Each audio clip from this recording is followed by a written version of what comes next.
Welcome to public TV news బులెటిన్ల ముందుగా headlines. హన్మకొండలోని పబ్లిక్ గార్డెన్ నుంచి ఆర్ట్స్ కాలేజీ వరకు సాగనున్న శోభయాత్ర.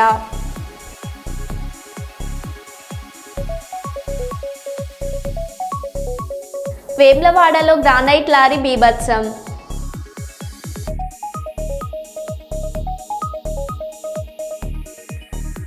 సూపర్ 6 పథకాలు ఇస్తారా లేదా ముఖ్యమంత్రి గారు?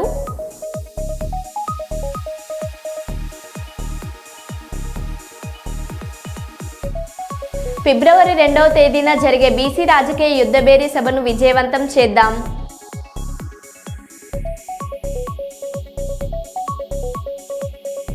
ఆసిఫాబాద్ జిల్లాలో బంజారా ఆశ్రమ పాఠశాలలో బస చేసిన జిల్లా కలెక్టర్ వెంకటేష్ ధోత్రే.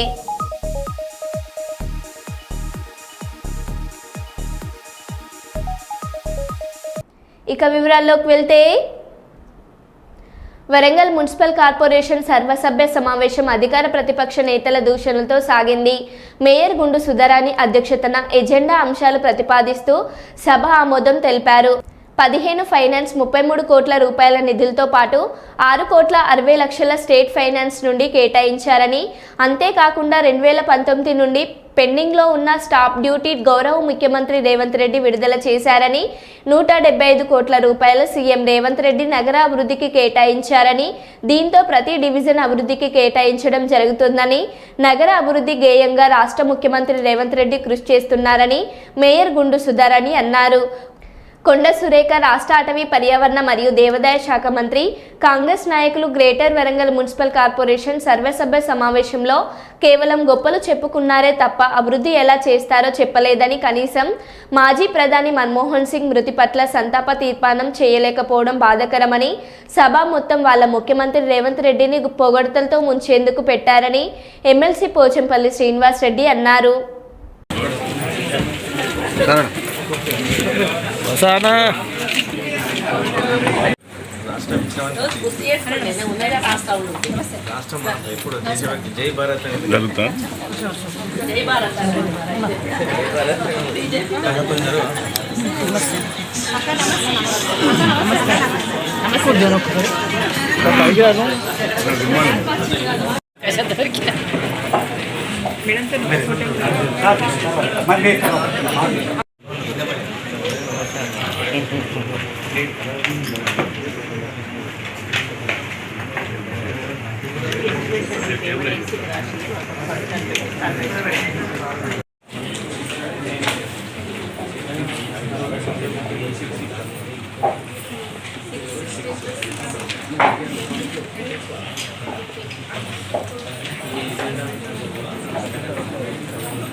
పూర్తిగా అటెండ్ అయ్యి మరి మేము ఏదైతే ఎజెండా అంశాన్ని ముందు టేబుల్ మీద పెట్టామో వాళ్ళు ఒక రిప్రజెంటేషన్ తెచ్చినప్పుడు అక్కడ ముందే ఆ రిప్రజెంటేషన్ మేము ఇన్ఛార్జ్ మినిస్టర్ గారి దృష్టికి కూడా తీసుకెళ్ళాము.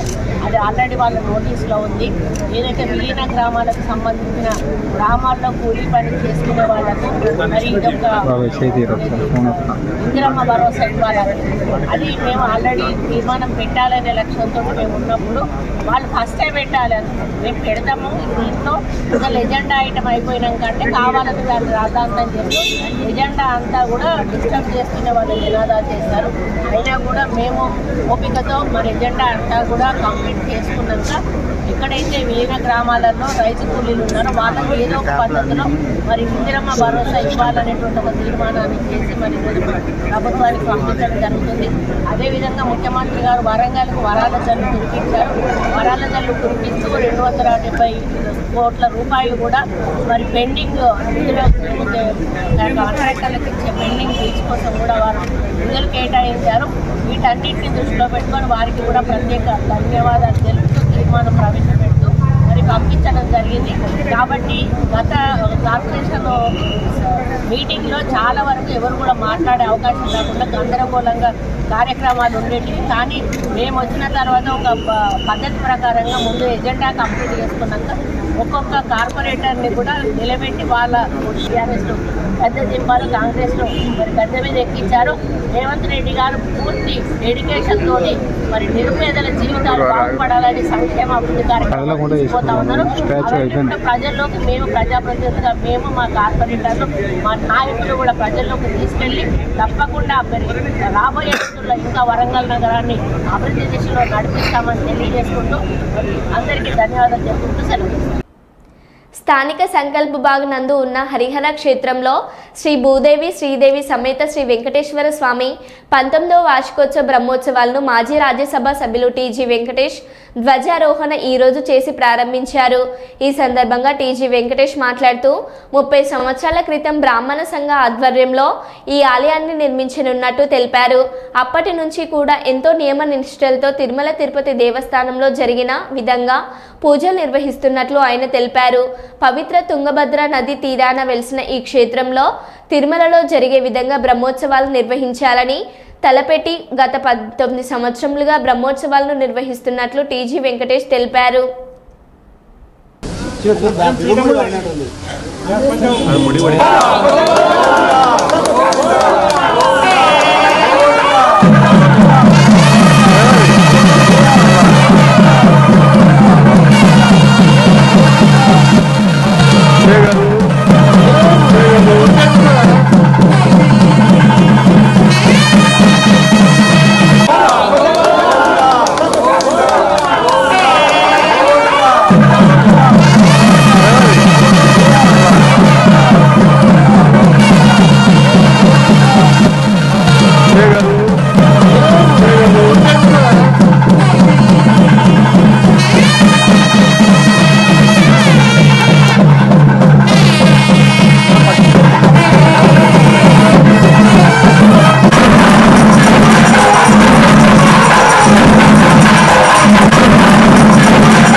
కొన్ని డికేట్స్ వెనక బ్రాహ్మణ సమాజం కోసం వారి పెళ్లిళ్లకు మరి వారి పూజలకు ప్రజలకు పూజలు చేసే విధానంలో వెంకటేశ్వర స్వామి దేవాలయం నిర్మించడం జరిగింది. ఈ నిర్మాణానికి నేను సహకరించిన నిరంతరం బ్రాహ్మణులు దీని ప్రత్యేకత కాపాడుతూ వచ్చారు, పూజలు చేస్తున్నారు నిరంతరం. బ్రహ్మోత్సవం టైంలో గత కొన్ని సంవత్సరాలుగా ధ్వజారోహణ అయ్యేదే ఒక యానం అంటారు. అంటే 45 నిమిషాల్లో ధ్వజస్తంభం చుట్టూ గరుడ పక్షులు, విష్ణు వాహనంలైన గరుడ పక్షులు తిరిగిపోవటం ఆనవాయితీ. అలాగే హోమం మొదలైనప్పుడు కూడా రావటం కూడా ఆనవాయితీ. హోమం ఒక కొంతకాలం కిందటే జరిగింది, కొంత సమయానికే అప్పుడే గరుడపక్షి వచ్చి వెళ్ళటం జరిగింది. మరి ఇక్కడ ధ్వజారోహణ అయితే మరి ఒక 45 నిమిషాల్లో రావటం ఆనవాయితీగా జరుగుతున్నది. అలాగే చక్ర స్నానం 10 రోజుల తర్వాత భగవంతుని స్నానాన్ని తుంగభద్ర నదిలో చేయించటం ఆనవాయితీ. భగవంతుని తీసుకొని పోయేటప్పుడు చాలా తక్కువ బరువుతో ఉంటారు. మరి స్నానమైనాక భగవంతుడు బరువు పెరగటం ఆనవాయితీగా ఉంది. ఇది కూడా మనకు చరిత్రలో తెలియని విషయాలు. భగవంతుడు స్నానానికి ముందు ఎందుకు బరువు తక్కువ ఉంటాడు, స్నానం చేపించేది బరువు ఎందుకు పెరుగుతాడు అనేది మనకు చరిత్రకు అందని విషయం. సో భగవంతుడు అనేది ఎన్నో రూపాల్లో ఎన్నో ఆయనకున్న భక్తులతో ఇటువంటి కార్యక్రమాలు జరుగుతుంటాయి. సో ఇటువంటి కార్యక్రమాలు చేస్తున్న బ్రాహ్మణ సమాజానికి మరొకతూరి నమస్కారాలు పెడుతూ మంచి నిరంతరం మరి ఇక్కడ ఈ బ్రహ్మోత్సవం టైంలో భోజన కార్యక్రమాలు ఉంటాయి. ఆ భోజన కార్యక్రమాలు కూడా చక్కగా నిర్వహించాలని కోరుతూ ఫిబ్రవరి 2వ తేదీన జరిగే బీసీ రాజకీయ యుద్ధబేరీ సభను విజయవంతం చేయాలని ఉమ్మడి వరంగల్ జిల్లా BC intellectual forum state joint secretary doctor Kurapati Ramesh పిలుపునిచ్చారు. హన్మకొండ ప్రెస్ క్లబ్లో ఏర్పాటు చేసిన విలేకరుల సమావేశంలో ఆయన మాట్లాడుతూ గత 77 సంవత్సరం నుండి బీసీలకు జరుగుతున్న అన్యాయాన్ని గురించి వివరించారు. చట్టసభలో బీసీలకు ఏమాత్రం అవకాశం కల్పించకపోవడంతో విద్యార్థులు ఉద్యోగస్తులు అన్యాయానికి గురవుతున్నారని, స్థానిక సంస్థలలో 42% రిజర్వేషన్ కామారెడ్డి డిక్లరేషన్ ప్రకారంగా వర్తింపచేయాలని, అగ్రకులాలకు ఈడబ్ల్యూఎస్లకు 10% రిజర్వేషన్ కేంద్ర ప్రభుత్వం వెంటనే రద్దు చేయాలని, బీసీ విద్యార్థులకు పూర్తి ఫీజు రియంబర్స్మెంట్ చెల్లించాలని, ఇలాంటి సమస్యల సాధనకై పోరాటం అవసరం ఎంతైనా ఉందని, కావున ఉమ్మడి వరంగల్ జిల్లా బీసీ కులస్తులందరూ ఈ సభను విజయవంతం చేయవలసిందిగా ఆయన పిలుపునిచ్చారు. ఈ కార్యక్రమంలో కొండ వీరస్వామి, చంద మల్లయ్య, పరశురాములు, రాజగోవింద్ తదితరులు పాల్గొన్నారు. బీసీ ఇంటలెక్చువల్ ఫోరం ఉమ్మడి వరంగల్ జిల్లా తరఫున హృదయపూర్వక నమస్కారం. ఫిబ్రవరి 2న జరిగే బీసీ రాజకీయ యుద్ధబేరీ సభను విజయవంతం చేయాలన్న పిలుపుతో ఈరోజు ప్రెస్ మీట్ నిర్వహించడం జరుగుతుంది. సో బీసీ రాజకీయ యుద్ధబేరీ యొక్క ముఖ్య ఉద్దేశం బీసీలకు గత 70 సంవత్సరాలుగా జరుగుతున్న అన్యాయాల పైన చాలాసార్లు పోరాటాలు చేయడం జరిగింది. అయినప్పటికీ కూడా గత ప్రభుత్వాలన్నీ కూడా బీసీ సమస్యలను నిర్లక్ష్యం చేయడం జరుగుతుంది. కాబట్టి ఈరోజు బీసీల సమస్యల పరిష్కారానికి రాజ్యాధికారమే పరిష్కారం అన్న ఉద్దేశంతో ఈరోజు బీసీ ఇంటలెక్చువల్ ఫోరం ఒక నిర్ణయానికి వచ్చింది. దీంట్లో భాగంగా ఫిబ్రవరి 2న బీసీ రాజకీయ యుద్ధబేరీ సమావేశం మన వరంగల్ ఆర్ట్స్ కాలేజ్ గ్రౌండ్లో నిర్వహించడం జరుగుతుంది. బీసీ ఇంటలెక్చువల్ ఫోరం ఉమ్మడి వరంగల్ జిల్లా తరఫున వివిధ కుల సంఘాలు, మేధావులు, విద్యార్థులు, యువకులు మరియు మహిళలు అందరూ కూడా వేలాదిగా ఈ కార్యక్రమానికి తరలి వచ్చి బీసీల యొక్క గొంతుకను మనం వినిపించాల్సిన అవసరం ఉంది. కాబట్టి రాజ్యాధికార సాధనలో భాగంగా నిర్వహిస్తున్నటువంటి ఈ కార్యక్రమాన్ని విజయవంతం చేయాల్సిందిగా బీసీ ఇంటలెక్చువల్ ఫోరం తరఫున కోరుతున్నాం. Thank you. రేపాడ మండలం అతవా గ్రామానికి రోడ్డు వేయమని గ్రామ ప్రజలు ధర్నా. సిపిఎం పార్టీ జిల్లా నాయకుడు చెల్ల జగన్ ఆధ్వర్యంలో గత 3 రోజులుగా అతవా గ్రామానికి రోడ్డు నిర్మించాలంటూ టెంట్ వేసి గ్రామస్తులు ధర్నా నిర్వహిస్తున్నారు. అటుగా వెళ్తున్న ఎమ్మెల్యే కోళ్ల లలిత కుమారితో తమ గోడు వినిపించుకున్నప్పటికీ స్పష్టమైన వాగ్దానం రాకపోవడంతో ఎమ్మెల్యే కాన్వాయ్ని అడ్డగించారు. తనకు న్యాయం జరిగే వరకు పోరాటం చేస్తామని విస్మించి కూర్చున్న ప్రజలు ఎంతకీ కారుని పోనీయకుండా ఉండడంతో పోలీసులు రంగప్రవేశం చేయడంతో అక్కడి నుంచి వెళ్లిపోయిన ఎమ్మెల్యే ఆగ్రహించిన అతవా గ్రామ ప్రజలు తమకు రోడ్డు వేసే వరకు ఇక్కడి నుంచి కదిలేదే లేదని ధర్నా కొనసాగించారు.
మీరు ఆపారు కదా, ఆవిడ మీకు ఎటువంటి సమాధానం ఇచ్చారండి? ఎమ్మెల్యే గారు దాటవేశారు తప్ప మాకు సంబంధం లేదు, ఈ యాతో ప్రజలతోటి ఈ యాతో గ్రామం సమస్య మీద మాకు సంబంధం లేదన్నట్టు ఇంతమంది జనాన్ని తోసిపుచ్చి దౌర్జన్యంగా పోలీస్ ప్రొటెక్షన్ ఏర్పాటు చేసుకొని నిర్లక్ష్యంగా వెళ్ళిపోయారు తప్పితే సానుకూలంగా ప్రజల దగ్గర ఏ రకమైనటువంటి స్పష్టమైన హామీ కానీ ఏమీ ఇవ్వకుండా దౌర్జన్యంగా అప్పుడు నిర్లక్ష్యం చేసి పారిపోయారు.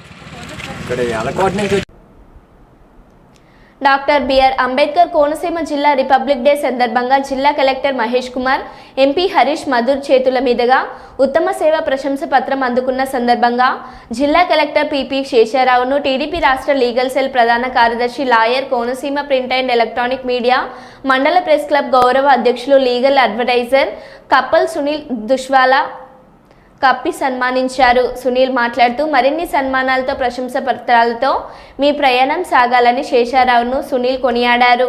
ఈ కార్యక్రమానికి అమలాపురం రిటైర్డ్ అధికారులు పి చిట్టిబాబు, కె సత్యనారాయణ, బాల రవి తదితరులు పాల్గొన్నారు. అంతేకాకుండా పోలీస్ సిబ్బంది పలువురు శేషారావును కలిసి శుభాకాంక్షలు తెలిపారు.